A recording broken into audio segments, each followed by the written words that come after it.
Hello, मैं BS Kushwaha आपका स्वागत करता हूं अपने YouTube चैनल में। आज हम एवरेज के अगले पार्ट की बात करेंगे। तो सबसे पहला क्वेश्चन जो हम लेंगे वो लेंगे कि कुछ विद्यार्थी हैं कक्षा में। तो सवाल ये है कि कक्षा के 50 विद्यार्थियों के औसत अंक 28 हैं, जिनमें से लड़कों के औसत अंक 26 और लड़कियों के औसत अंक 31 हैं। तो कक्षा में लड़के और लड़की दोनों की संख्याएँ क्या होंगी? तो समझते हैं इस चीज़ को। कक्षा में टोटल 50 लोग हैं, औसत अंक 28 है। तो लड़के और लड़कियों से मिलकर ही तो कक्षा बनी है, ना कोई ज़्यादा होगा ना कोई कम होगा। तो लड़कों के औसत अंक हैं 26, लड़कियों के हैं 31, लेकिन पूरी कक्षा के जो औसत है वो है 28। अगर सभी के सभी लड़के होते तो नंबर 26 ही होने चाहिए थे, लेकिन हैं कितने? 28। तो ये जो 2 एक्स्ट्रा है ये किसकी वजह से? मतलब कुछ लड़कियां हैं। सेम वे में अगर लड़कियां ही होती सारी तो 31 होना चाहिए था, लेकिन है कितना? 28। इसका मतलब ये जो 3 का अंतर आ रहा है वो किसकी वजह से आ रहा है? लड़कों की वजह से। तो लड़कों की संख्या मेरे अकॉर्डिंग कितनी हो जाएगी? 3। लड़कियों की कितनी हो जाएगी? 2। कुल कितना हो गया यहाँ से? 5। तो मेरे अकॉर्डिंग जो कुल संख्या 5 है उसे सवाल कहता है 50। तो 1 बराबर आ गया 10।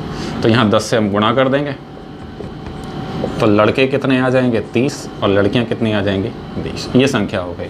अगर सवाल प्रतिशत पूछ लेता है, लड़कों का प्रतिशत, लड़कों के प्रतिशत की अगर सवाल बात करता है तो लड़के हैं कितने, उसके लिए आपको यहाँ की इस नंबर की ज़रूरत नहीं है, ना कुल की आवश्यकता है। इस अनुपात से ही हम काम कर सकते हैं। लड़के हैं 3, कितने में से? 5 में से। गुणा में कितना हो गया? 100 बराबर कितना प्रतिशत हो गया? 60%। ये आपका आंसर होता है। आप चाहें तो एलिगेशन का डायग्राम बनाना भी कम कर सकते हैं, कोई खास फर्क नहीं पड़ेगा। अगला सवाल हम लेंगे। इस सवाल को समझते हैं। सवाल कहता है कि परिवार के 5 सदस्यों की 3 वर्ष पूर्व औसत आयु जो थी वो थी 17 वर्ष। फिर कुछ समय बाद एक बच्चे का जन्म हुआ जिससे जो वर्तमान औसत है वो अभी भी समान रहती है। मतलब अभी भी वर्तमान औसत कितनी हो जाती है? 17 ही रहती है। तो बच्चे की उम्र क्या है? इसको 2 तरह से समझ सकते हैं। पहले समझ सकते हैं कि जब भी आपको पास्ट की औसत दी जाए तो उसे तुरंत पहले प्रेजेंट में लेके आए। यहाँ 5 सदस्यों की उम्र 3-3 साल बड़ी होगी तो मैं सीधा 3 ऐड कर सकता हूँ। तो मैं कह सकता हूँ कि 5 सदस्यों की वर्तमान औसत आयु बराबर हो गई 17 + 3 20 वर्ष। अब बात करते हैं आगे कि 5 से एक बच्चे का जन्म हुआ तो कितने लोग हो जाएंगे? 6। तो वर्तमान पे हम काम करेंगे। हम कहते हैं कि 5 की औसत है 20। मान लिया बच्चे को आज हम शामिल करते हैं, उसको वो कहीं भी पला होगा, मौसी के, नानी के, कहीं भी, तो एक सदस्य बढ़ जाएगा। कितने हो जाएंगे? 6। और औसत वापस से कितनी रहेगी इनकी? 17। यहाँ 20 से हुआ है माइनस का 3। हमने क्या कहा था? मैंने कहा था कि इस मान को हम इससे गुणा करते हैं तो ये हो गया 17, माइनस है तो -3 गुणा पुरानी वाली संख्या 5। मान आ गया 17 - 15 बराबर 2 वर्ष। ये जो 2 वर्ष हैं ये किसकी उम्र कहलाएगी? बच्चे की आयु। सिंपल है। एक सवाल और लेते हैं। जैसे सवाल कहता है कि आज से 10 वर्ष पूर्व एक विद्यालय में 20 अध्यापक थे जिनकी औसत आयु थी 45 वर्ष। आज से 3 साल पहले एक अध्यापक 60 वर्ष की उम्र में रिटायर्ड हो जाता है और इसके स्थान पर 1 वर्ष बाद नया अध्यापक आता है जिसकी उम्र है 56 वर्ष। तो वर्तमान में वापस से 20 हो गए। तो वर्तमान में उन अध्यापकों की औसत आयु क्या है? वही चीज़ हम फिर से काम लेते हैं। हम कहते हैं कि ये 20 के 20 अध्यापक अगर आज प्रेजेंट में होते तो 45 + 10 हो जाता। तो मैं कह सकता हूँ कि 20 अध्यापकों की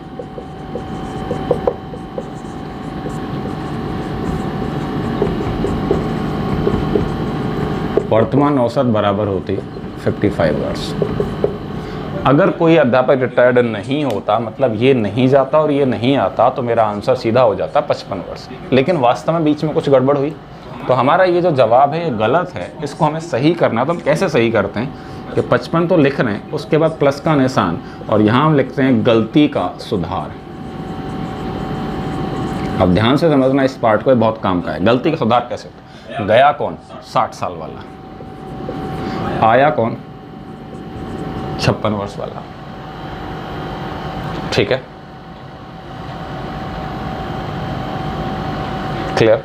अब एक चीज़ को समझो कि अध्यापक थे 20, मतलब हर वर्ष 20-20 साल बढ़ती थी, लेकिन एक वर्ष बाद अध्यापक आया था तो एक साल तक 19 लोग रहे, लेकिन हमारी जो काउंटिंग थी वो 20-20 की थी, तो मैंने एक्स्ट्रा एक लिया था, उस एक में वापस माइनस कर दूंगा, एक साल की कमी चली है इसलिए। ये आपका हो गया। इसका मुझे औसत निकालना पड़ेगा, क्योंकि औसत में मैं औसत ही जोड़ सकता हूँ, इसलिए डिवाइड बाई कितना चलेगा, ये 20। तो यहाँ समझना ज़रा, ये तो 55 रहेगा ही रहेगा। यहाँ क्या होगा, 60 और एक 61 में से 56 जाएगा तो 5 बच जाएगा, तो वो भी किसका, माइनस का। 5/20 है, इसको मैं सॉल्व करूँगा तो 1/4 ईयर। 1/4 ईयर का मतलब होता है 3 मंथ्स। इसे हम सॉल्व कर लेंगे तो 55 वर्ष में से 3 महीने और कम करने हैं, तो जवाब आ जाएगा 54 वर्ष और 9 माह। ये हमारा वर्तमान औसत होगा। फिर से समझना है, करना क्या है, अगर एक अध्यापक कुछ वर्ष के बाद आता है तो जो गया है वो माइनस, जो आया है वो प्लस, और जितने वर्ष बाद आया एक अध्यापक तो उसके लिए एक वर्ष के एक माइनस और हो जाएगा। अगर वो एक वर्ष जल्दी आ जाता तो ये +1 हो जाता, क्योंकि मुझे 21 दिन करने होते, तो 21 के लिए मुझे क्या करना पड़ता, प्लस का 1। हमारा सवाल कहता है कि एक बॉलर है, उसका जो औसत है वो है 7.2 रन प्रति विकेट। अगला मैच वो खेलता है और वो 25 रन देकर 5 विकेट लेता है, जिससे उसका औसत 0.2 से सुधर जाता है। ध्यान रखना, बैट्समैन का औसत सुधरता है तो पुराने औसत में जुड़ता है, बॉलर का सुधरता है तो पुराने औसत में से कम होता है। तो बताइए कि अंतिम मैच तक उसने कुल कितने विकेट लिए। तो समझिए ज़रा, ये मान भी औसत में है, पर ये सुधार होने के बाद भी मुझे क्या मिलेगा, औसत। तो मैं कह सकता हूँ कि पुराने मैच, पुराने विकेट, ये नए मैच के विकेट। पुराने विकेट जब औसत आपका है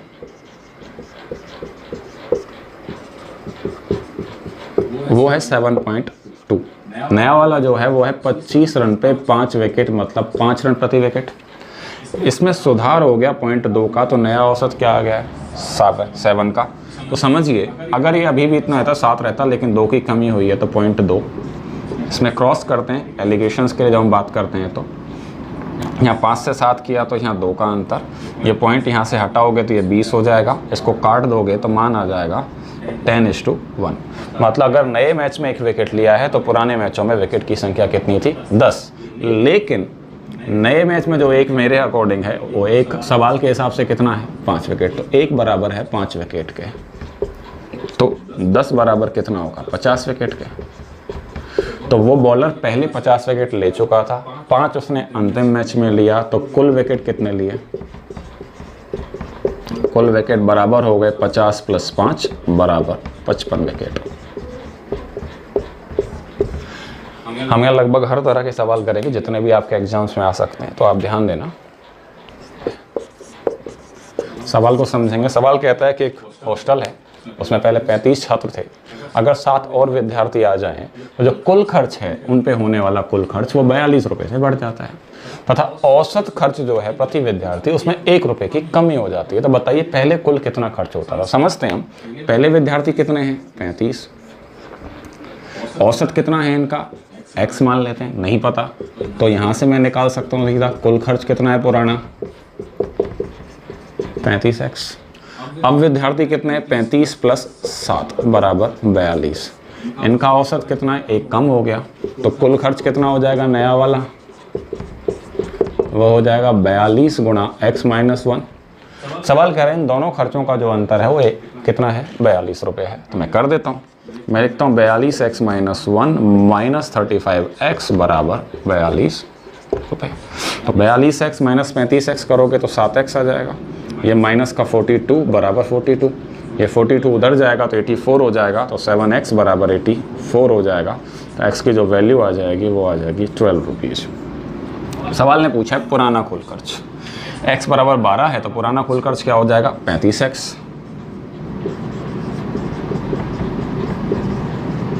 तो पुराना खर्च बराबर हो गया 35 × x, x का मतलब कितना है 12, तो ये हो जाएगा आपका 420 रुपये।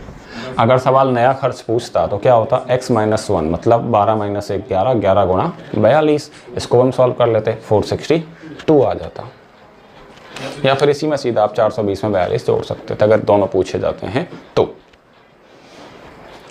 एक और क्वेश्चन लेते हैं हम ऐसा, वो कहता है हॉस्टल में इस बार 42 छात्र हैं, 7 और आ जाएं तो कुल खर्च इतने से बढ़ जाता है 31.50 से, और औसत में 1.5 की कमी हो जाती है, तो पुराना कुल खर्च क्या होगा। इसके जब हम आंसर की बात करेंगे तो क्या होगा, वही चीज़, पुराना कुल खर्च, पुराना खर्च बराबर हो गया 42x, नया खर्च बराबर हो गया 42 पहले थे, 7 और आ गए तो 49, तो स्टूडेंट्स हो गए, और औसत में हो गए 1.5 की कमी। इन दोनों का जो अंतर है वो 31.50 रुपये के बराबर आना चाहिए। तो हम लिखते हैं इसको 49 into x minus 1.5 minus 42x बराबर 31.5। देखो 49x यहाँ से और माइनस का 42x मतलब 7x, ये 49 गुना 1.5 होगा, ठीक है। इसको अपन सॉल्व कर लेते हैं। 49 गुना 1.5 का मतलब कितना होता है,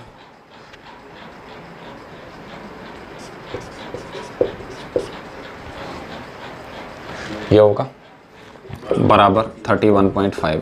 ये इधर चला जाएगा तो वैल्यू आ जाएगी 5105, तो 7x बराबर 105 के आएगा और x बराबर आ जाएगा 15, मतलब 35 रुपीज़। सवाल ने कौन सा पूछा है, पुराना कुल खर्च मीन्स 42x, तो यहाँ हम इसको लिखेंगे पुराना खर्च बराबर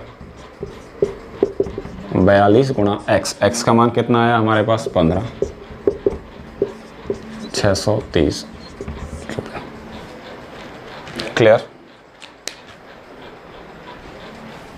समझना। क्वेश्चन कहता है कि 15 दोस्त गए एक पार्टी में, वहाँ कुछ खाया पिया, बिल आया तो 14 लोगों ने तो 140 रुपये दिए, लेकिन 15वें आदमी को क्या करना पड़ा, उसको औसत खर्चे से 280 रुपये ज़्यादा देने पड़े। तो औसत खर्च क्या है, तो समझो ये ज़्यादा दे क्यों रहा है।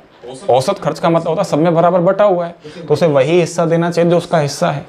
वो 280 ज़्यादा इसलिए दे रहा है क्योंकि उसके बाकी दोस्तों ने अपना हिस्सा पूरा नहीं दिया, मतलब ये जो 280 रुपये हैं वो उसके दोस्तों का हिस्सा है। तो मैं कह सकता हूँ कि 14 दोस्तों के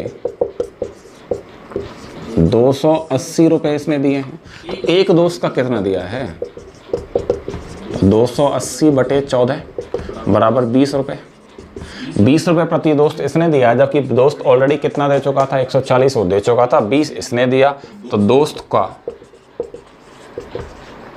खर्च, जिसको हम क्या बोल देंगे, औसत, वो कितनी होगी, 140 तो उसने दिया था, 20 इसने दिया, तो उसके हिस्से के कितने रुपए बनते थे, 160 रुपये। इसको आप डायरेक्ट कर सकते हो, जितना भी एक्स्ट्रा दे उसे बचे हुए लोगों में जिन्होंने नहीं दिया है उनमें उसे डिवाइड कर दोगे, प्रति व्यक्ति आ जाएगा, उस मान को आप वापस से उसमें जोड़ देंगे तो आपको उसका खर्च औसत जो है वो मिल जाएगा। सवाल कहता है कि सोमवार, मंगलवार, बुधवार का जो औसत तापमान है 35 डिग्री सेंटीग्रेड है, और मंगल, बुध और गुरु का जो औसत तापमान है वो 37 डिग्री सेंटीग्रेड, तथा सोमवार और थर्सडे और मंडे मतलब गुरुवार और सोमवार के तापमान का जो योग है वो 72 डिग्री सेंटीग्रेड है। तो सोमवार का तापमान क्या होगा। यहाँ हमने क्या किया, इसको घटा दिया, यहाँ से मुझे मिलेगा, पहले योग निकाला तो m plus T plus W बराबर 35 into 3, T plus W plus T Thursday वाला है और ये ट्यूसडे वाला है, बराबर 37 इंटू 3। मैं माइनस कर देता हूँ तो मैं इसको लिख सकता हूँ थर्सडे माइनस मंडे, ये दोनों कट जाएंगे, मैंने रिवर्स कर दिया है तो 37 में से 35 जाएगा, दैट बिकम 6, ठीक है। दूसरा ये कहता है कि इन दोनों का योग कितना है, 72 है। तो अंतर को मैं घटा दूं तो वापस कर सकता हूँ उस चीज़ को, तो मैं कह सकता हूँ कि t प्लस एम बराबर है 72 के। ये मंडे से मंडे कैंसिल हो गया, तो ट्वाइस ऑफ थर्सडे बराबर हो गया, ये दोनों ऐड हो जाएंगे 78, और थर्सडे का जो तापमान है वो आ जाएगा आपका 39 डिग्री सेंटीग्रेड। लेकिन मंडे का जो तापमान थर्सडे से 6 डिग्री कम है, तो मंडे का जो तापमान है वो क्या आ जाएगा, 39 डिग्री माइनस 6 बराबर 33 डिग्री सेंटीग्रेड।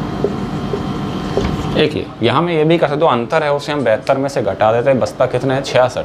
66 को बराबर बांट देंगे, 33 आ जाएगा, और 33 मंडे का हो जाएगा, थर्सडे का ज़्यादा है तो वापस से उस 6 को उसमें जोड़ सकते हैं। सवाल को समझते हैं। सवाल कहता है कि 52 विद्यार्थियों का जो औसत है वो है 85, उसमें से अगर टॉप 5 को अगर मैं हटा दूं तो उनका जो औसत है वो 2 से कम हो जाता है। अब ये जो 5 विद्यार्थी हटाए, इन 5 के मान अलग अलग हैं और कोई भी मान 80 से कम नहीं है। अब जो 5 हैं उनमें से कोई 4 का जो मान है वो समांतर श्रेणी में, जिनका सार्वंतर कितना है 2 है, तो टॉप स्टूडेंट्स का मान क्या है। तो अपन लिखते हैं जी 52 थे,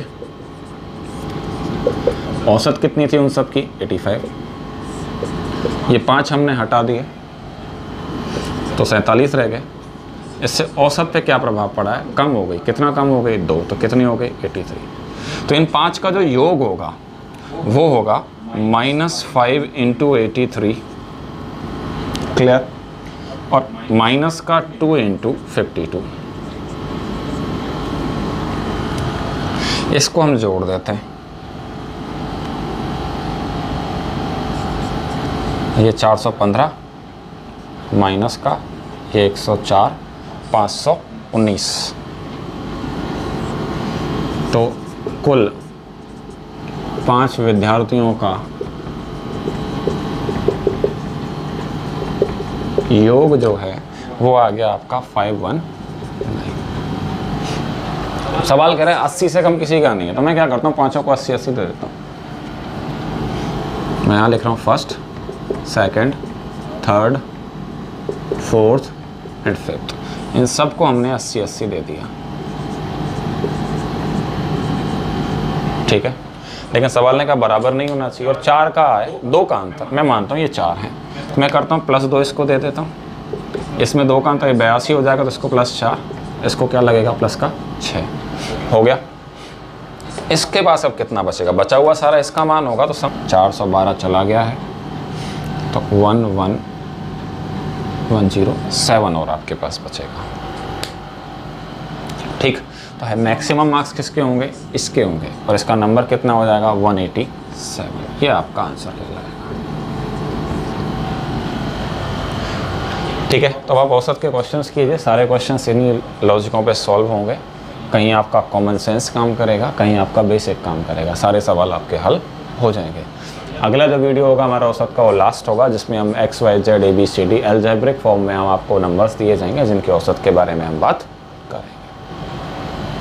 चैनल को सब्सक्राइब करना और लाइक करना ना भूलें, और जितना हो सके अपने दोस्तों के साथ शेयर करें, ताकि वो भी कुछ पा सकें।